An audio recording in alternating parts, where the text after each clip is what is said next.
Mga pagbasa ng mga salita ng makapangyarihang Diyos. Ang mga responsibilidad ng mga leader at manggagawa. Ang mga responsibilidad ng mga leader at manggagawa, 27. Anong uri ng mga tao ang kayang umalis sa iglesia anumang oras? Ang isang uri ay mga walang isip, hindi nag-iisip ng maayos, at mga taong naguguluhan na walang ideya kung bakit sila nananampalataya sa Diyos. Gaano karaming taon man silang nanampalataya. Wala silang ideya kung ano ba talaga ang ibig sabihin ng pananampalataya sa Diyos. Ang isa pang uri ay ang uri ng mga hindi mananampalataya na hindi talaga naniniwala sa pag-iral ng Diyos at hindi nauunawaan ang kabuluhan o kahalagahan ng pananampalataya sa Diyos. Ang pakikinig sa mga sermon at pagbabasa ng mga salita ng Diyos para sa kanila ay parang pag-aaral ng teolohiya o pagkatuto ng ilang propesyonal na kaalaman. Kapag nauunawaan na nila ito at nakapagsasalita na sila tungkol dito, itinuturing nila itong tapos na. Hindi nila ito kailanman isinasagawa. Para sa kanila, ang mga salita ng Diyos ay isang uri lang ng teorya, isang slogan, at hindi kailanman magiging buhay nila.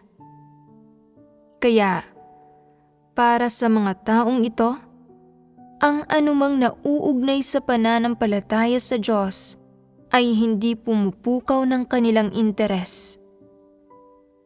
Ang gayong mga bagay tulad ng paggawa ng tungkulin ng isang tao, paghahangad sa katotohanan, pagsasagawa ng mga salita ng Diyos, pakikipagtipon kasama ang mga kapatid, at pamumuhay ng buhay iglesia ng magkakasama, at iba pa ay hindi kaakit-akit para sa kanila, at wala sa mga ito ang nagbibigay sa kanila ng kaligayahan at pananabik na ibinibigay ng pagkain, pag-inom, at pagsasaya.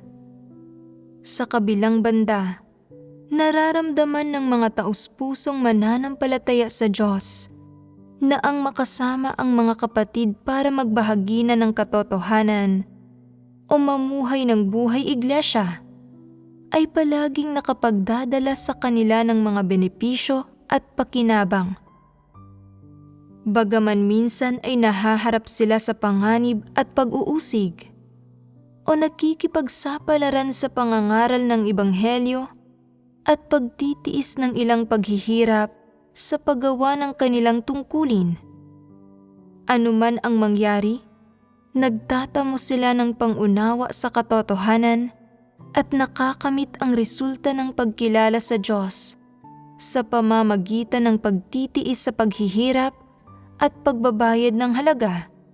At ang paghihirap at halagang ito ay nagdudulot ng pagbabago sa kanilang buhay disposisyon. Pagkatapos timbangin at suriin ang lahat ng ito, pakiramdam nila na mabuti ang manampalataya sa Diyos at na napakahalaga na magawang maunawaan ang katotohanan. Lalong tumitibay ang ugnayan ng puso nila sa iglesia at hindi nila kailanman iniisip na iwan ang buhay iglesia. Kapag nakikita nila ang ilang individual na ipinadadala sa mga grupong B o ibinubukod o pinaaalis ng iglesia dahil sa panggugulo sa gawain ng iglesia, iyong mga taos-pusong nananampalataya sa Diyos ay nakararamdam ng kaunting kalungkutan sa puso nila. Iniisip nilang, kailangan kong masipag na gawin ang tungkulin ko. Hinding-hindi ako dapat mapaalis. Ang mapaalis ay katumbas ng maparusahan. Ibig sabihin, ang kalalabasan ay ang mapunta sa impyerno. Ano ang saysay ng mabuhay kung ganoon? Karamihan sa mga tao ay natatakot na iwan ang iglesia. Iniisip na kapag iniwan nila ang iglesia at iniwan ang Diyos, hindi na sila makapagpapatuloy pa sa pamumuhay at matatapos na ang lahat. Pero iyong mga kayang iwan ang iglesia anumang oras, ay tinitingnan ang pag-alis sa iglesia bilang isang napaka-normal na bagay. Parang pagbibitiw lang sa trabaho para maghanap ng ibang trabaho. Hindi sila kailanman nakararamdam ng pagkabagabag o nagdurusa ng anumang sakit sa kalooban nila. Ano sa palagay ninyo? May konsensya o katwiran ba iyong mga kayang iwan ang iglesia anumang oras? Talagang hindi ka panipaniwala ang gayong mga tao. Ang pagganap sa tungkulin ng ilang tao ay hindi pasok sa pamantayan. At palagi silang walang pakundangang gumagawa ng mga maling gawa, nagdudulot ng mga pagkagambala at panggugulo sa gawain ng iglesia. Pagkatapos ay pinapatigil sila ng iglesia sa paggawa ng tungkulin nila at ipinadadala sila sa isang ordinaryong iglesia. Kaya, ano ang nangyayari bilang resulta?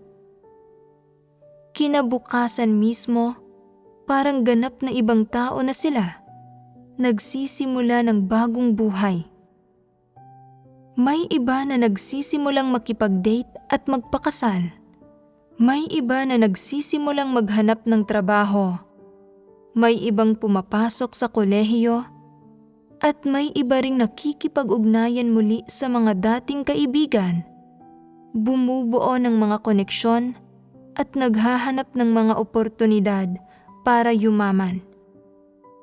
Ang mga taong ito ay mabilis na humahalo sa malawak na mundo, naglalaho sa dagat ng sangkatauhan. Nangyayari ito ng ganoon lang kabilis. May ilang kapatid, pagkatapos maipadala sa isang ordinaryong iglesia dahil sa hindi magagandang resulta sa paggawa ng tungkulin nila, ang dumaraan sa panahon ng kalungkutan, pero nagagawang magnilay sa sarili nila at natutukoy ang sarili nilang mga problema, nagpapakita ng kaunting saloobin ng pagbabago. Gayunpaman, iyong mga kayang umalis sa iglesia anumang oras, sa sandaling makaranas sila ng ilang paghihirap, ay ayaw nang gawin ang tungkulin nila at iniiwan ang iglesia kinabukasan. Nagbabalik sa buhay ng isang walang pananampalataya. Hindi talaga sila nakararamdam ng pasakit at iniisip pa nga, ano ang mabuti sa pananampalataya sa Diyos? Palagi kang pinagtatawanan at sinisiraan ng iba at malamang na maaresto at makulong ka pa. Kung papatayin ako sa bugbog ng malaking pulang dragon, hindi ba't magiging walang kwenta ang buhay ko?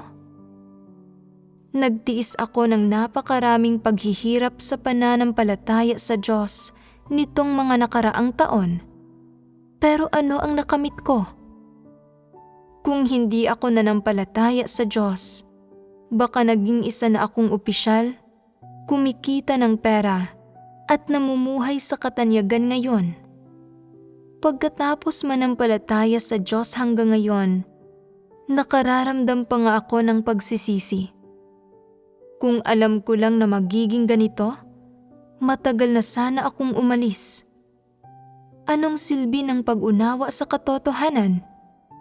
Mapapakain ka ba o mababayaran ba ng pagkaunawa ang mga gastusin? Kita mo, hindi lang sa wala silang pagsisisi, kundi pakiramdam pa nila na maswerte sila na magawang iwan ang iglesia. Hindi ba't ito ang paglalantad ng kanilang tunay na mukha bilang mga hindi mananampalataya? May mga tao na nakagawian ng maging pabasta-basta at gumawa ng mga walang pakundangang maling gawa sa pagganap nila ng tungkulin. Pagkatapos paalisin ng iglesia, kapag nakikita nila ang mga kapatid, tinitingnan nila ang mga ito na para bang mga kaaway ang mga ito. Kahit na mabait na sinusubukan ng mga kapatid na makipag-usap sa kanila, hindi nila pinapansin ang mga ito at tinitingnan nila ang mga ito nang may pagkamuhi, sinasabing, "Kayo ang nagpaalis sa akin sa iglesia. Tingnan ninyo ako ngayon. Nasa mas mabuting kalagayan pa ako kaysa sa inyo. Ngayon, nakadamit ako ng marangya. Isa akong makapangyarihang tao. Napaka-komportable kong namumuhay sa mundo. At tingnan ninyo kung gaano kagusgusin at kapagod ang itsura ninyo sa pananampalataya sa Diyos. Lahat kayo ay patuloy na naghahangad na makamit ang katotohanan. Pero sa tingin ko, ay hindi kayo mas matalino kaysa sa akin. Ano ang napakabuti sa pagkakamit ng katotohanan? Makakain ba ito na parang pagkain o magagastos na parang pera? Kahit hindi hinahangad ang katotohanan, napakaayos pa rin ang pamumuhay ko, hindi ba? Maswerte ako na pinaalis ninyo ako. Dapat ko kayong pasalamatan para dito. Mula sa mga salita nila, malinaw na hindi sila mga mananampalataya at ang paggawa ng tungkulin nila ang nagbunyag sa kanila. Kaya ba ng isang walang pananampalataya na pasalita lang na nananampalataya sa Diyos na kusang loob na gawin ang tungkulin niya? Ang paggawa ng tungkulin ng isang tao ay nangangahulugan ng pagtupad sa mga responsibilidad at obligasyon nang hindi tumatanggap ng sahod o kumikita ng pera. Itinuturing niya ito bilang isang kawalan, kaya ayaw niyang gawin ang tungkulin niya. Sa gayon, ay nalalantad ang mga tunay na kulay niya bilang isang hindi mananampalataya. Ganito ang paraan ng pagbubunyag at pagtitiwalag ng gawain ng Diyos sa mga hindi mananampalataya. May ilang tao na palaging may pabasta-bastang saloobin kapag ginagawa ang tungkulin nila. Nagpapaanod lang sa agos araw-araw. Sa sandaling makakuha sila ng pagkakataon na kumita ng pera o magkamit ng promosyon sa mundo, iiwan nila ang iglesia anumang oras. Matagal na silang may ganitong layunin sa isipan nila. Kung ililipat sila sa isang ordinaryong iglesia dahil sa nakagawian na nilang maging pabasta-basta at gumagawa sila ng walang pakundangan ng mga maling gawa habang ginagawa ang tungkulin nila, hindi lang sila hindi magninilay sa sarili nila, kundi iisipin din nilang, ang pag-aalis mo sa akin sa iglesyang may tungkuling full-time ay isang kawalan para sa iyo at isang pakinabang para sa akin.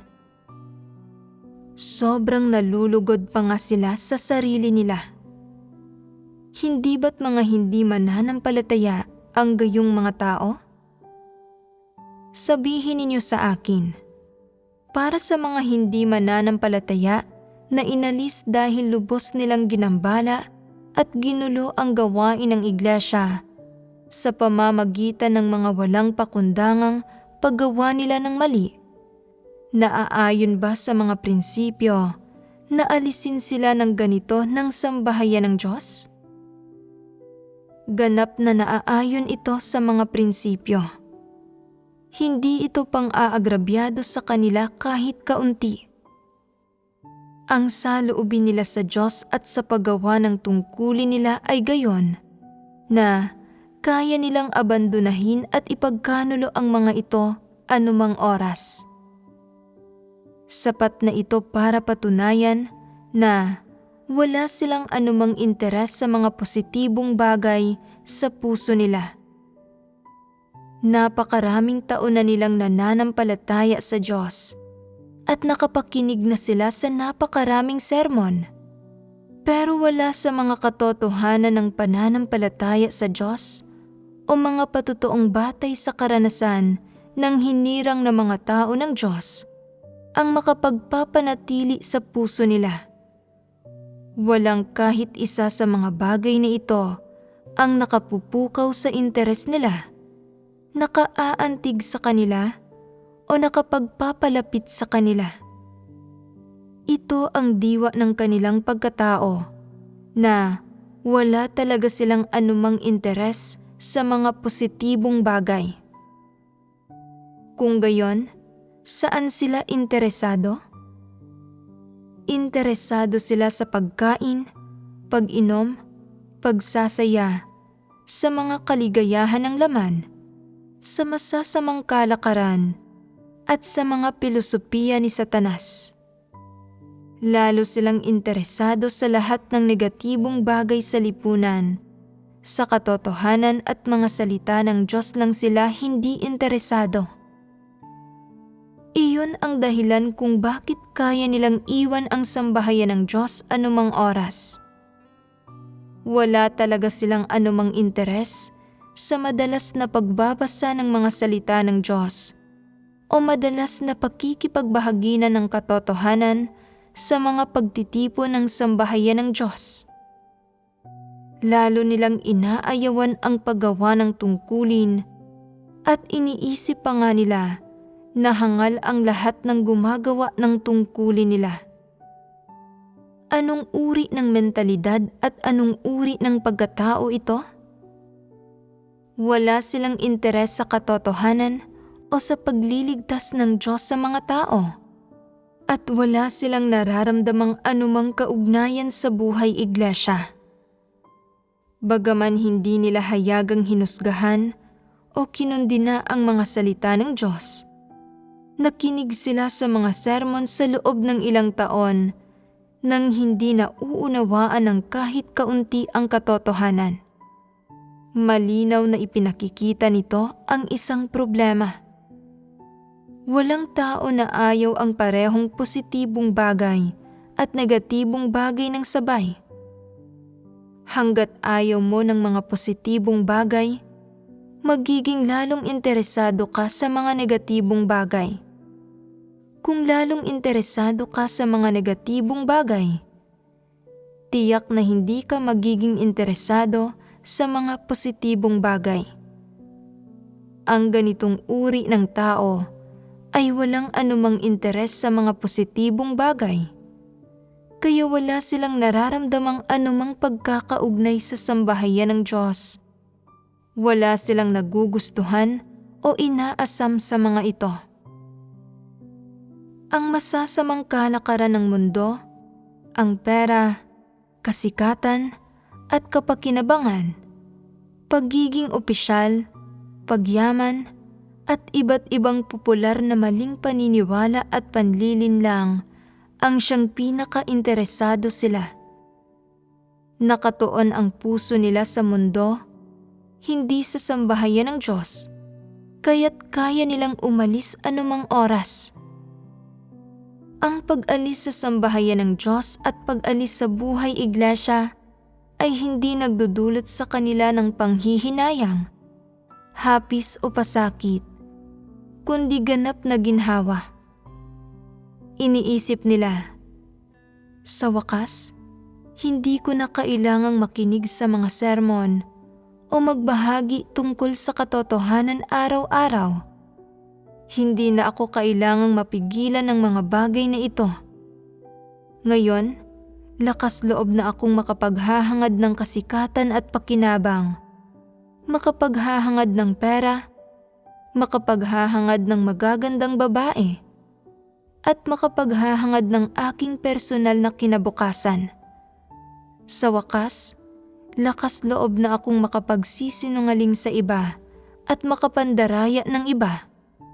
Makapagsasagawa ng mga plano at pakana at makapagsasagawa ng lahat ng uri ng buktot na taktika ng walang alalahanin. Magagamit ko ang anumang paraan para makisalamuha sa mga tao. Ang pagkikinig sa mga sermon at pagkikipagbahagi na ng katotohanan sa sambahayan ng Diyos ay napakasakit para sa kanila at para silang nabunutan ng tinik sa pag-alis sa sambahayan ng Diyos. Ibig sabihin nito na ang mga positibong bagay na ito ay hindi ang mga bagay na kailangan ng puso nila. Ang kailangan nila ay ang lahat ng bagay ng mundo at lipunan. Mula rito, malinaw na ang dahilan ng pag-alis nila sa iglesia ay direktang nauugnay sa kanilang mga hangarin at kagustuhan. Ano ang kalikasang diwa ng mga taong ito na kayang umalis sa sambahayan ng Diyos anumang oras? Nakikita na ba ninyo kung ano ito ngayon? Oo, sila ay ang uri ng mga tao na mga hindi mananampalataya. Karamihan sa mga taong ito ay mga hayop na sumailalim sa reenkarnasyon. Lahat sila ay mga naguguluhang individual na walang utak o pag-iisip. Tama iyan. Hindi nila nauunawaan ang mga usapin na may kinalaman sa pananalig. Hindi nila nauunawaan kung tungkol saan ba talaga ang buhay ng tao, kung anong landas ang dapat tahakin ng mga tao, kung anong mga bagay ang pinakamakabuluhang gawin, kung anong mga prinsipyo ng pagsasagawa ang dapat sundin pagdating sa pag-asal, at iba pa. At ayaw rin nilang hanapin ang katotohanan para maunawaan ang mga ito. Ano ang gusto nilang hangarin? Buong araw umiikot ang isipan nila sa kung ano ang magagawa nila para magkamit ng mga kapakinabangan at magtamasa ng buhay na superior sa iba. May ilang tao na nagsisimulang manampalataya sa Diyos habang nagtatrabaho sila sa mundo.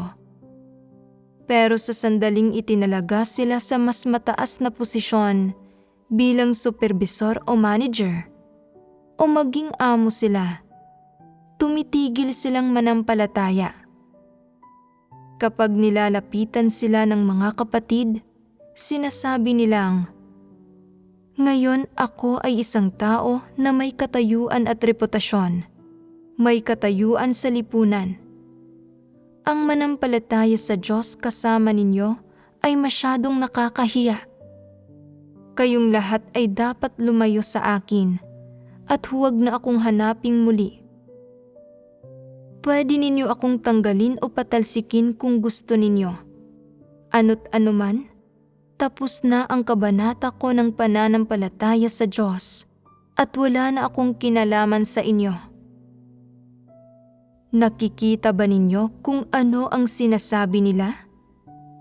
Anong uri ng tao sila? Lalapitan pa rin ba ninyo sila? Prangka nilang sinabi ito, pero nanghihinayang pa rin ang ilang leader ng iglesia kapag nakikita silang umaalis at ilang beses nakikipag-ugnayan ang mga ito sa kanila para hikayatin sila. Napakahusay ng kakayahan mo at naging leader at manggagawa ka pa. Dahil lang hindi ka naghangad ng katotohanan, kaya tinanggal ka. Kung masikap mong hahangarin ang katotohanan, tiyak na maliligtas ka at balang araw, tiyak na magiging haligi ka, isang sandigan sa sambahayan ng Diyos. Habang mas sinasabi ng mga leader ang mga bagay na ito, mas lalong umaayaw ang kabilang panig. May ilang leader ng iglesia na may magulong isipan at walang pagkilatis. Itinalaga ang taong ito sa mas mataas na posisyon sa mundo, pero naiinggit pa rin sa kanya ang mga leader na ito at gustong bumuo ng mga ugnayan sa kanya. Hindi ba't nagpapakita ito ng kawalan ng paggalang sa sarili? Ang mga taong nakauunawa sa katotohanan ay kayang makita ng malinaw ang usaping ito. Ang maitalaga sa mas mataas na posisyon sa lipunan ay hindi isang magandang palatandaan. Hindi ito ang tamang landas na dapat tahakin ng isang tao.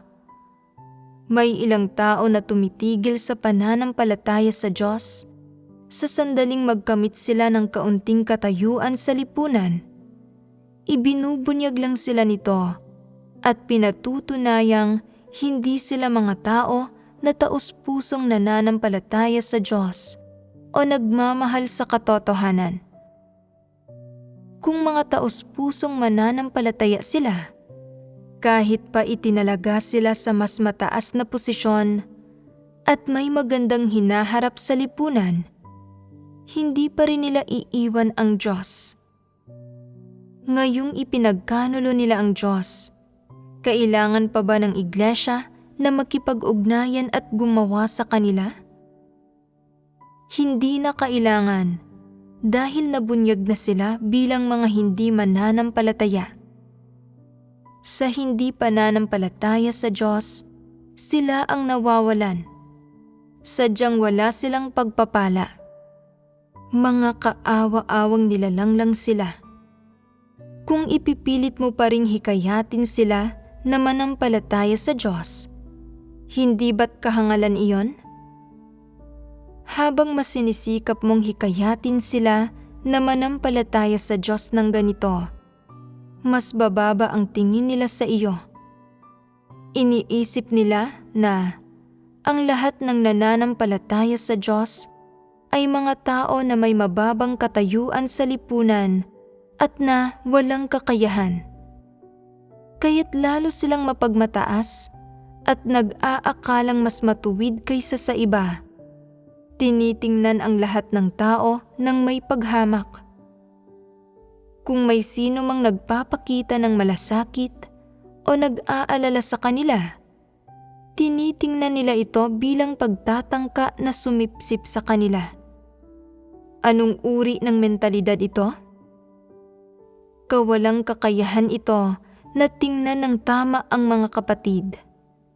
Sila ba ay mga taong taos-pusong nananampalataya sa Diyos? Kapag nakatatagpo ng ganitong uri ng tao, dapat mo silang tanggihan. Sa sandaling sinabi nila, "Senior supervisor ako ngayon. Huwag na ninyo akong puntahan ulit. Kung patuloy kayong makikipag-ugnayan sa akin, kakalabanin ko kayo. Lalong huwag kayong pumunta sa kumpanya ko at ipahiya ako. Wala akong kinalaman sa mga taong nananampalataya sa Diyos." Kapag sinabi nila ang mga salitang ito, dapat umalis kayo kaagad. Tanggalin sila at huwag nang makipag-ugnayan muli sa gayong uri ng tao kailanman. Natatakot silang sasamantalahin natin ang tagumpay nila, kaya't kailangan nating magkaroon ng kaunting kamalayan sa sarili. Umuunlad at umaangat sila sa mas matataas na antas. Mas mataas ang antas nila kaysa sa atin. Mga ordinaryong tao lang tayo. Mga tao na nasa laylayan ng lipunan. Hindi natin dapat tangkaing bumuo ng mga pakikipag-ugnayan sa kanila. Huwag ninyong ibaba ang sarili ninyo ng ganoon. May mga tao rin na mas nakatatanda at may mga anak na bumibili ng marangyang bahay sa lungsod. Paglipat nila, naglalaho silang parang bula sa mga kapatid. Sinasabing, "Huwag na ninyo akong puntahang muli. Galing kayong lahat sa kabukiran. Kung pupuntahan ninyo akong muli, Iisipin ng mga tao na mula rin ako sa kabukiran, na may mga kamag-anak akong taga-bukid. Magiging sobrang kahiya-hiya iyon. Alam ba ninyo kung anong uri ng tao ang anak ko? Mapera siya, isang mayamang tao, isang taong kilala sa publiko. Kung patuloy kayong makikipag-ugnayan sa akin, hindi ba't magiging kahiya-hiya iyon para sa anak ko? Kaya't huwag ninyo akong puntahan muli sa hinaharap. Pagkasabi nila ng mga salitang ito, sumagot lang kayo ng, "Dahil ganito ang saloobin mo, nauunawaan namin. Kung gayon ay hinahangad namin ang iyong kaligayahan at kagalakan." Sa sandaling iyon, kung magsasalita ka ng isa pang salita, magmumukha kang hangal at mababa. Pinakamainam na umalis na lang kaagad. Huwag ninyong subukan na piliting kumbinsihin ang mga hindi mananampalataya. Kahangalang pag-uugali lang iyon. Nauunawaan ba ninyo? Gaano ba kahangal ang ilang tao? Sinasabi nila, ang anak ng taong iyon ay mayaman, isang maperang tao na may katayuan sa lipunan. May koneksyon pa nga siya sa mga opisyal ng gobyerno. Kung hihikayatin natin siyang patuloy na manampalataya sa Diyos, pwede pa ngang makapagpatuloy ang pamilya niya sa mga kapatid. Ano ang palagay ninyo sa ideyang ito? Kung iisipin ninyo ang tungkol dito mula sa perspektiba ng pagiging mapagsaalang-alang sa gawain ng iglesia, mapagsaalang-alang sa mga kapatid, at isinasaalang-alang ang seguridad, ganap na naaangkop ito. Pero kailangan mong makita kung taos-puso ba silang nananampalataya sa Diyos. Kung ayaw nilang manampalataya sa Diyos, at ayaw nilang makipag-ugnayan sa mga kapatid, pero gusto mo pa rin silang hikayatin na manampalataya sa Diyos, hindi ba't kahangalan iyon? Huwag mong gawin ang mga bagay na nagpapakita ng kawalan ng paggalang sa sarili. Mayroon tayong proteksyon ng Diyos at paggabay ng Diyos sa pananampalataya sa Diyos. Ano man ang kapaligirang pinaninirahan natin, ang lahat ng ito ay nasa ilalim ng kataas-taasang kapangyarihan at mga pagsasaayos ng Diyos. Ano man ang paghihirap na tinitiis natin, dapat tayong mamuhay ng may dignidad. May ilang tao na naiinggit pa nga sa taong ito na umalis sa sambahayan ng Diyos. Sinasabing may kakayahan ito. Tama ba ang pananaw na ito? Paano natin dapat tingnan ang usaping ito? Nang lumipat sila sa isang malaking bahay, tumigil silang manampalataya sa Diyos. Sa lipunan, mayroon silang katayuan at reputasyon, at sa puso nila, minamaliit nila ang mga kapatid. Tinitingnan nila ang mga ito bilang mga tao sa laylayan ng lipunan na hindi karapat-dapat na makipag-ugnayan sa kanila. Kaya, dapat na mayroon tayong kamalayan sa sarili at huwag tangkaing bumuo ng mga pakikipag-ugnayan sa gayong mga tao o makipaglapit sa kanila. Tama?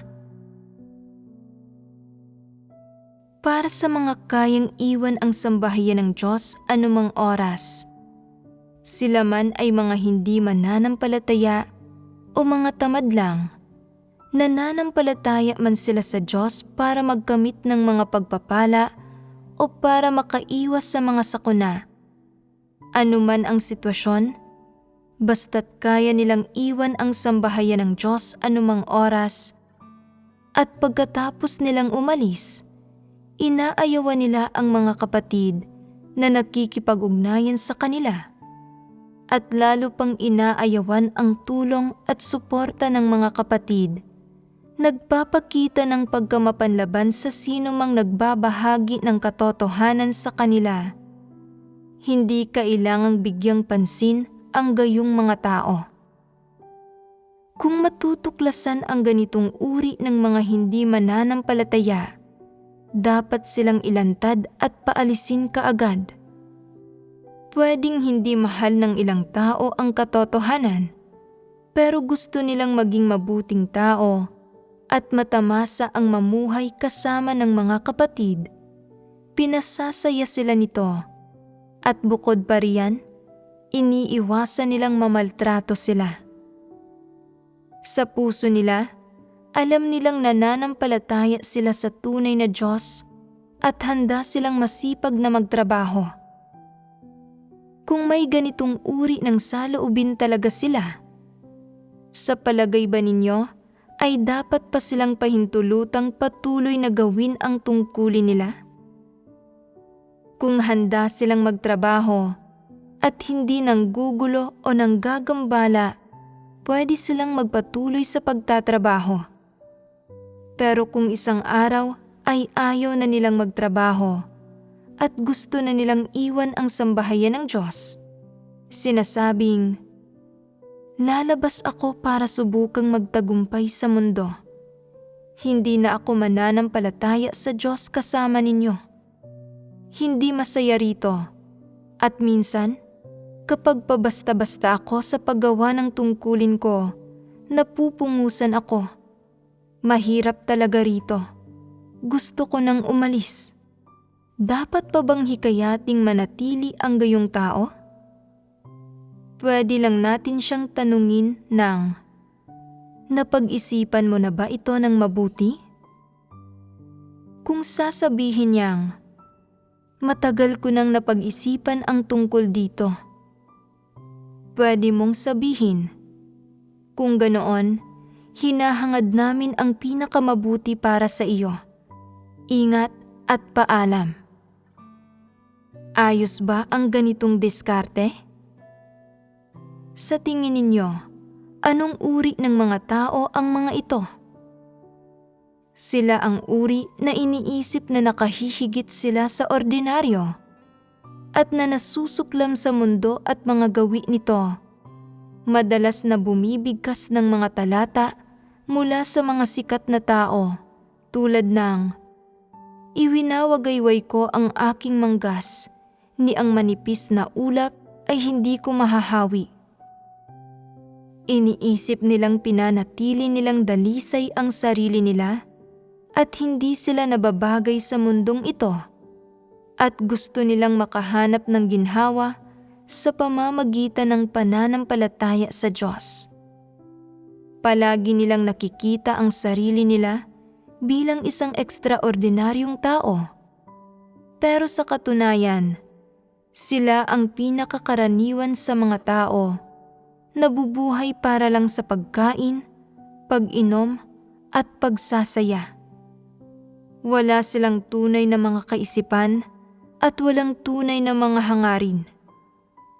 Nakikita nila ang sarili nila bilang isang matayog na tao na para bang walang makauunawa sa mga kaisipan nila o makapapantay sa paraan nila ng pag-iisip. Tinuturing nilang mas mataas ang sarili nilang lawak ng kaisipan kaysa sa karaniwang tao. Sinasabi ang mga bagay tulad ng, "Mga ordinaryong tao kayong lahat, pero tingnan ninyo ako, iba ako. Kung tatanungin mo ako kung saan ako nagmula, sasabihin ko sa iyo na malayo ang bayan ko." Sinabi ba nila sa iyo kung saan sila nagmula? Alam mo ba kung saan ang malayong lugar na ito? Ang mga taong kayang iwan ang iglesia anumang oras ay ganitong uri mismo. Pakiramdam nila ay walang lugar ang makapagpapalugod sa kanila at palagi nilang iniisip ang tungkol sa ilang hindi makatotohanan, malabo at hindi tunay na mga bagay. Hindi sila nakatuon sa realidad at hindi nila nauunawaan kung tungkol saan ang buhay ng tao o kung anong landas ang dapat piliin ng mga tao. Hindi nila nauunawaan ang mga bagay na ito. Mga kakatwang tao lang sila. Kung ang ganitong uri ng tao ay nakapagdesisyon ng iwan ang iglesia at sinasabing pinag-isipan na niya ito ng matagal na panahon, hindi na siya kailangang hikayating manatili. Huwag nang magsalita pa ng kahit isang salita. Tanggalin na lang siya at tapos na iyon. Ganito dapat pangasiwaan ang gayong mga tao. Naaayon ito sa mga prinsipyo ng kung paano dapat tratuhin ang mga tao. Dito nagtatapos ang pagbabahaginan tungkol sa iyong mga kayang iwan ang iglesia anumang oras.